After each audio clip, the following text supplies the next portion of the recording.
This morning, I was chatting with a friend, and she was telling me how she'd read an article about the relationship between the entropy of the English language and its suitability for crosswords.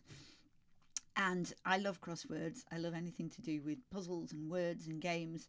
So my interest was immediately piqued, but I didn't know what the word entropy meant in this context. So I started to ask her some questions, and then I realised that in order for her to answer the questions, she was probably going to be better off just getting me to read the article. But then I thought, oh, I don't want to read the article. That's going to take ages, and that's going to require lots of concentration. And maybe I can just ask her about the things I want to know the answers to, and then she can just tell me, and then I can just move on with my life.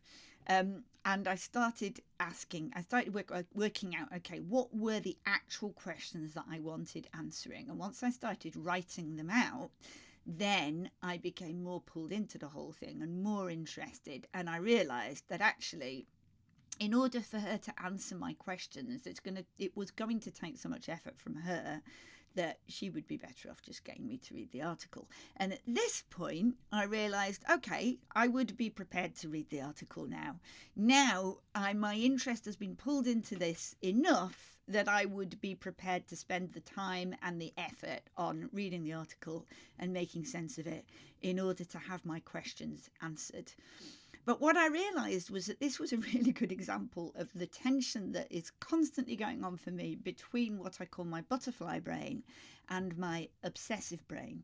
And I think that these two things for me are quite good manifestations of my autistic tendencies and my ADHD tendencies.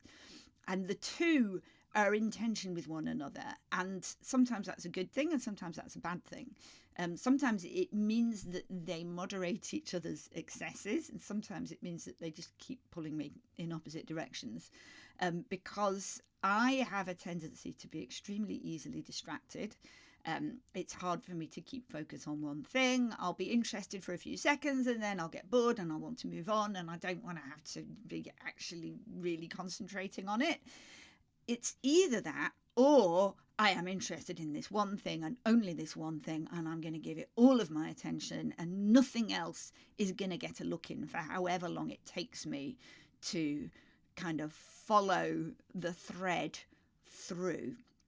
But what I realised today was that if I want to move from one mode to the other, so if I want to move from butterfly brain to obsessive brain, then asking questions is actually a really good way of doing it, and formulating those questions carefully. So actually saying them out loud or writing them down forces me to think about exactly what the questions are. It forces me to phrase them in such a way that somebody has a hope of answering them and answering the correct question and correctly understanding what my question is.